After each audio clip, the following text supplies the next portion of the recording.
ഇനി സൗദിയിലേക്ക് വന്നാൽ സൗദിയുടെ വിവിധ ഭാഗങ്ങളിൽ ഡ്രോൺ ആക്രമണ ശ്രമം 15 ഡ്രോണുകൾ ലക്ഷ്യസ്ഥാനത്തെത്തുന്നതിന് മുൻപ് തകർത്തെന്ന് സൗദി അറിയിച്ചു.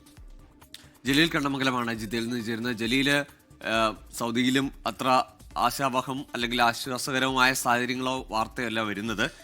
ഈ ആക്രമണങ്ങൾ ഏതൊക്കെ ഇടങ്ങളിലാണ്? എന്തെങ്കിലും നാശനഷ്ടമുണ്ടോ?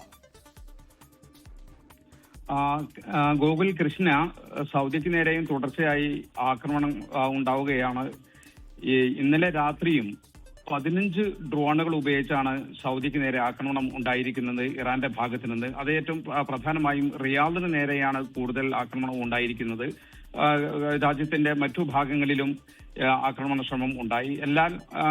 എല്ലാ ഡ്രോണുകളും സൗദി പ്രതിരോധ സേന ലക്ഷ്യസ്ഥാനത്ത് എത്തുന്നതിന് മുമ്പ് തന്നെ തകർത്തു എന്നാണ് പ്രതിരോധ മന്ത്രാലയം അറിയിക്കുന്നത്.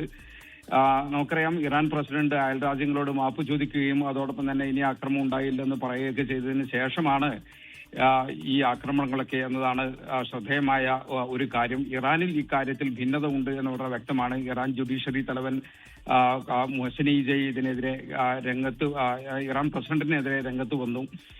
അതിനുശേഷമാണ് ഈ ആക്രമണങ്ങളൊക്കെ ഇപ്പോൾ റിപ്പോർട്ട് ചെയ്യപ്പെട്ടുകൊണ്ടിരിക്കുന്നത്. സൗദിക്ക് നേരെ ഏറ്റവും കൂടുതൽ ആക്രമണം ഉണ്ടായ ഒരു ദിവസമായിരുന്നു ഇന്നലെ. മിനിയാന്ന് രാത്രിയും ഇന്നലെ പകലുമായിട്ട്. അതായത് റുബൽ ഖാലി മരുഭൂമിയിലെ ഷൈബ എണ്ണപ്പാടത്തിന് നേരെ തുടർച്ചയായ ആക്രമണം ഉണ്ടായി എന്നതാണ് കഴിഞ്ഞ ദിവസത്തിന്റെ ഒരു പ്രത്യേകത. സൗദിയെ സംബന്ധിച്ചിടത്തോളം ആദ്യമായാണ് ഈ ഷൈബ എണ്ണപ്പാടത്തിന് നേരെ ആക്രമണം ഉണ്ടാകുന്നത്. സൗദി അറാംകോയുടെ കീഴിലുള്ള ഒരു എണ്ണപ്പാടമാണ് ഷൈബ എണ്ണപ്പാടം. 21 ഡ്രോണുകൾ ഉപയോഗിച്ചാണ് ഈ ആക്രമണ ശ്രമം ഉണ്ടായത്. എല്ലാം സൗദി പ്രതിരോധ സേന തകർത്തു. ഇതിനു പുറമെ അൽഖർജിലെ പ്രിൻസ് സുൽത്താൻ എയർബേസിന് നേരെയും പലതവണ ആക്രമണം ഉണ്ടായി. ഇപ്പൊ ഇറാൻ പ്രസിഡന്റിന്റെ ഈ പ്രഖ്യാപനത്തിന് ശേഷം പോലും അൽഖർജിലെ ഈ പ്രിൻസ് സുൽത്താൻ എയർബേസിന് നേരെ ഒരു തവണ ആക്രമണം ഉണ്ടായി. നമുക്കറിയാം, പ്രിൻസ് സുൽത്താൻ എയർബേസ് എന്ന് പറയുന്നത് അമേരിക്കയുടെ സൈനിക താവളം സ്ഥിതി ചെയ്യുന്ന സൗദിയിലെ തന്നെ ഏറ്റവും പ്രധാനപ്പെട്ട ഒരു താവളമാണ്. സൗദി അറാംകോ അതേസമയം തങ്ങളുടെ എണ്ണക്കപ്പലുകൾ യാംബു തുറമുഖത്തേക്ക് തിരിച്ചുവിട്ടു എന്ന ഒരു പുതിയ റിപ്പോർട്ടും ഉണ്ട്. നിലവിലുള്ള സാഹചര്യം പരിഗണിച്ച് താൽക്കാലികമായാണ് ഈ ഒരു നടപടി സ്വീകരിച്ചിരിക്കുന്നത്. ഹോർമുസ് പാതയ്ക്ക് ബദലായി യാംബു തുറമുഖം ഉപയോഗിക്കുക എന്നതാണ് സൗദിയുടെ ഒരു പുതിയ നീക്കം. കിഴക്കൻ ഭാഗത്തു നിന്നും എണ്ണ പൈപ്പ് ലൈൻ വഴി യാംബു തുറമുഖത്തേക്ക് എത്തിച്ച് ചെങ്കടൽ വഴി എണ്ണ അന്താരാഷ്ട്ര വിപണിയിൽ എത്തിക്കുക, സജീവമായി എത്തിക്കുക എന്നതാണ് സൗദിയുടെ ഒരു നീക്കം.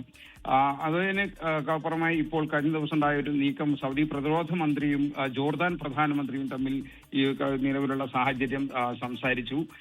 ഇറാന്റെ ആക്രമണങ്ങളെ കുറിച്ച് നേതാക്കളും സംസാരിക്കുകയും ശക്തമായി അപലപിക്കുകയും ചെയ്തു.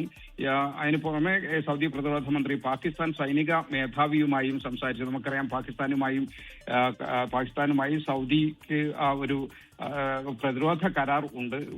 സൗദിക്ക് നേരെയുള്ള ആക്രമണം അത് പാകിസ്ഥാന് നേരെയുള്ള ആക്രമണമായി കണക്കാക്കും. സൗദിക്ക് ആവശ്യമെങ്കിൽ ആണവ സംവിധാനമൊക്കെ ലഭ്യമാക്കും എന്നൊക്കെ ഈ കരാറിൽ പറയുന്നുണ്ട്. ഏതായാലും അമേരിക്കൻ താവളങ്ങൾ മാത്രമല്ല ഈ ഇറാന്റെ ലക്ഷ്യം. സാമ്പത്തികമായി സൗദിയെ തകർക്കുക കൂടി ലക്ഷ്യമാണ് എന്ന് വളരെ വ്യക്തമാണ്. ഉദാഹരണമാണ് ഈ ഷൈബ എണ്ണപ്പാടത്തിന് നേരെയുള്ള ആക്രമണവും അതോടൊപ്പം തന്നെ റാസ്റ്റൻബുറിയിലെ അറാംകോ എണ്ണ ശുദ്ധീകരണശാലയ്ക്ക് നേരെയുള്ള ആക്രമണമൊക്കെ അതിനൊരു ഉദാഹരണമാണ്. സൗദിക്ക് നേരെ തുടർച്ചയായ ആക്രമണമാണ് ഈ കഴിഞ്ഞ ദിവസങ്ങളിൽ ഉണ്ടായത്. മധ്യമേഖലയിലും കിഴക്കൻ മേഖലയിലും അതോടൊപ്പം തന്നെ വടക്കൻ മേഖലയിലുമാണ് കൂടുതൽ ആക്രമണവും റിപ്പോർട്ട് ചെയ്തത്. ഈ ആക്രമണങ്ങൾ ഭൂരിഭാഗവും ലക്ഷ്യം കണ്ടില്ല എന്നതാണ് സൗദി പ്രതിരോധ മന്ത്രാലയം അറിയിക്കുന്നത്. റിയാദ്, അൽഖർജ്, അൽജൂഫ്, അതോടൊപ്പം തന്നെ അറാംകോ പ്ലാന്റ്, ഷൈബ എണ്ണപ്പാടം, അമേരിക്കൻ എംബസി തുടങ്ങിയ ഒക്കെ നേരെയാണ് ആക്രമണങ്ങൾ കൂടുതൽ ഉണ്ടായത്. പടിഞ്ഞാറൻ മേഖലയ്ക്ക് നേരെ, പ്രത്യേകിച്ച് പുണ്യഭൂമിയായ മക്ക, മദീന, അതിന് പുറമെ ജിദ്ദ, തായിഫ് തുടങ്ങിയ നഗരങ്ങൾ ഉൾക്കൊള്ളുന്ന പടിഞ്ഞാറൻ മേഖലയ്ക്ക് നേരെ ഇതുവരെ ആക്രമണങ്ങളൊന്നും റിപ്പോർട്ട് ചെയ്തിട്ടില്ല. ഗോകുൽ കൃഷ്ണ, ലോകത്തെവിടെയായാലും ഏത് സമയത്തും 24 വാർത്തകളും ഓഗ്മെന്റഡ് റിയാലിറ്റി പാക്കേജുകളും എക്സ്പ്ലെയിനറുകളും വിശദമായി കാണാൻ ഞങ്ങളുടെ യൂട്യൂബ് ചാനൽ നിങ്ങൾക്ക് സബ്സ്ക്രൈബ് ചെയ്യാം.